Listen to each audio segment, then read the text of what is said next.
What you're about to witness is arguably one of the most significant moments in British television history. Wish I'd never met you, Doctor. I was much better off as a coward. That was Captain Jack Harkness first kissing the female companion, Rose, then the male protagonist, the Doctor. And that was the first ever same-sex kiss in the history of the television show Doctor Who. Doctor Who is a sci-fi show following the adventures of a time-traveling alien named the Doctor. The show first premiered on BBC One in 1963, and since then has played a significant part in British culture. After a long hiatus that lasted through the 90s into the early 2000s, Doctor Who returned to television in 2005. This kiss came at the season finale of this newly revived classic British TV show. This was a pretty bold move, as producers still didn't know if audiences would accept Doctor Who back into their lives after such a long break. So there wasn't a guarantee that the reputation of the show was strong enough or that the fandom was committed enough to handle the addition of the show's first ever non-straight character. So it's a huge testament that Jack was accepted by fans with little controversy. In fact, he became such a fan favorite that the producers created an entire show just for Jack, a spin-off series called Torchwood. Jack was first introduced to audiences in the two-part episode The Empty Child and The Doctor Dances. The Doctor and his then companion Rose encounter Jack, who they learn is also a time traveler. Jack is from the 51st century, and after he volunteers to flirt with the male guard to distract him, the Doctor tells Rose, "Relax, he's a 51st century guy. He's just a bit more flexible when it comes to dancing." How flexible? Well, by his time, you lot spread out across half the galaxy. Meaning? So many species, so little time.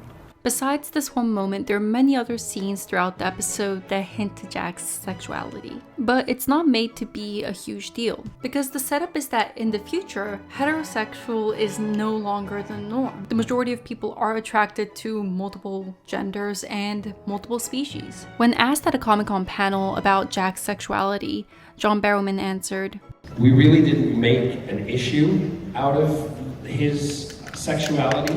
The first line out of Captain Jack's mouth is he turns around after looking at Rose hanging from a barrage balloon, he turns around and he says to a guy, nice bottom."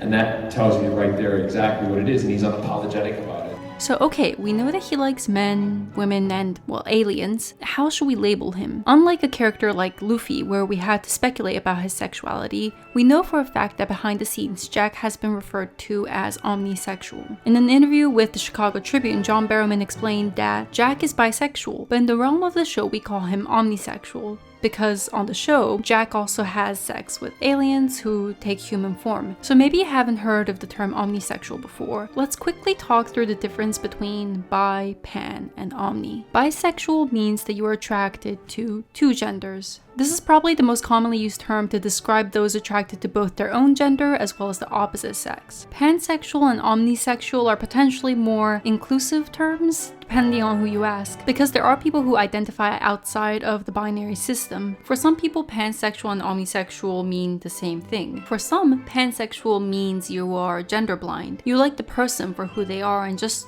don't really care about their gender. Somebody who is omnisexual does notice the other person's gender and like them for the gender that they are, whatever that may be. In this video, I'm going to kind of clump together bisexual, pansexual, and omnisexual as all being sexualities that are attracted to multiple genders. Anyways, it is awesome that we have an officially queer character on Doctor Who. But as the first queer character on the show, is Jack Harkness a good role model? Or does he embody some of the stereotypes of bi, pan, and omni people? First, let's discuss some of the stereotypes. Jack is pretty sexually promiscuous and is shown to flirt with absolutely anybody. He'll shag anything if it's gorgeous enough.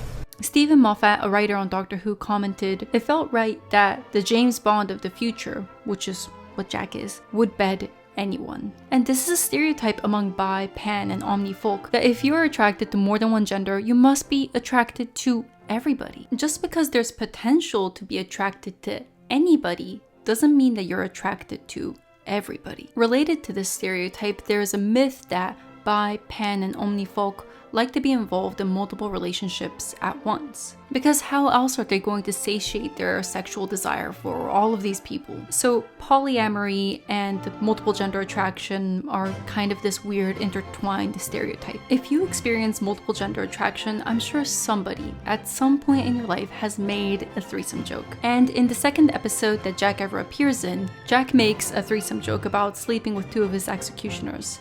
Last time I was sentenced to death, I ordered 4 hyper vodkas for my breakfast. All a bit of a blur after that. Woke up in bed with both my executioners. Lovely couple. They stayed in touch. In the spin-off show Torchwood, Jack's romantic and sexual relationships are explored a little bit further. We see Jack enter a sexual romantic relationship with one of his co-workers, Yanto. And in an interview, Barrowman described Jack's love for Yanto as lustful, and said that if he ever were to settle down with him, he would let Yanto know that Jack has to play around on the side. So taking a look at this evidence, it kind of seems like Jack does embody some negative stereotypes of bi, omni, and pansexual folk. However, there is an explanation for why Jack has a hard time settling down, and this is due to the fact that he is kind of semi-immortal. It's kind of complicated to go into the details, but essentially after the events of the season finale we spoke about earlier, Jack becomes immortal. We learned that he does age, but he ages very, very slowly compared to others. And so Barrowman brings up the fact that Jack always loses his lovers. He outlives them, they die. He watches them get old. So no wonder he just decides to sleep around and not get too emotionally invested in people. However, this excuse only works for Jack's actions after the events of Bad Wolf. But even before Bad Wolf, we know that he was a player.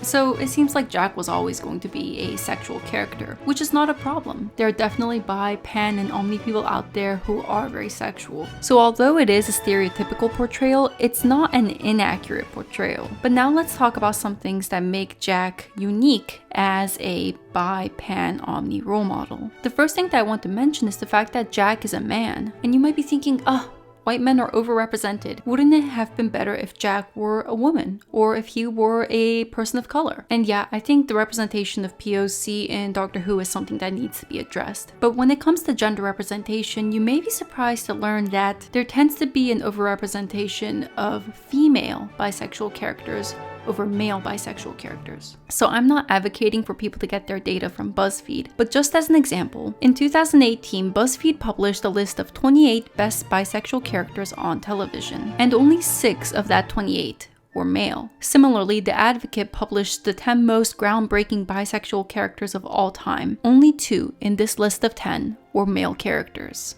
And this is actually a reflection of what we see in society. Way more women identify as bisexual or on the bisexual spectrum than there are men that identify as bisexual. Some have used this data to conclude that women are just more likely to be attracted to the same sex as well as the opposite sex. But others have come to a different conclusion, that maybe it is easier for bisexual women to be out than bisexual men. There's a strange fetishization of lesbianism in the heterosexual community. Therefore, bisexual women who can participate in lesbian acts and also potentially be in relationships with men are seen as exotic and desirable rather than being sexual deviants. Bisexual men, on the other hand, don't necessarily have that exotic appeal within the heterosexual community. It's just a phase, is a thing that's commonly told to both bisexual men and women. But this myth seems to be more common within bisexual men, who are often told that they are homosexual but just haven't fully accepted themselves yet. Now, I don't want to say that bisexual women have it any easier, and just because there's more media representation of bisexual women than bisexual men doesn't mean those characters are any good. For example, a common sci-fi trope that Doctor Who could have participated in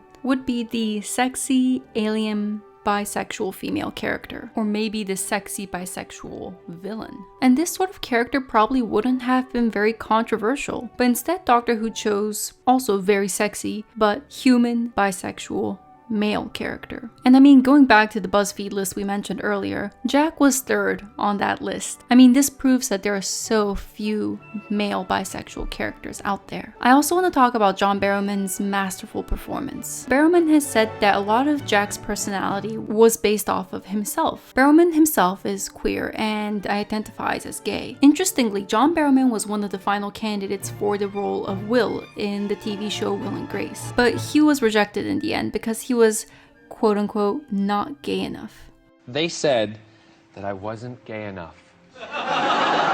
Really? Because then they hired a straight man to play a gay man. Yeah. Which is kind of bizarre. But the thing that, and I understand, but I don't agree with why they did it in the States. Because in America, they think the audience will accept a straight man playing a gay man, yeah. but won't accept a gay man playing a gay man because he really is a gay man. Yeah. He really means it, which seems really stupid, doesn't it? I don't necessarily have a problem with straight actors playing queer roles, but I do think the fact that Barrowman portrayed Jack adds a sense of realism to Jack's character. There are some parts where he conforms to stereotypes and other parts where he completely breaks them. He seems like a real person, and he's not just there to fill a quota. He's not just some token queer side character. He plays a major role in the Doctor Who universe, and that is why I think Captain Jack Harkness is the omnisexual hero that we deserve.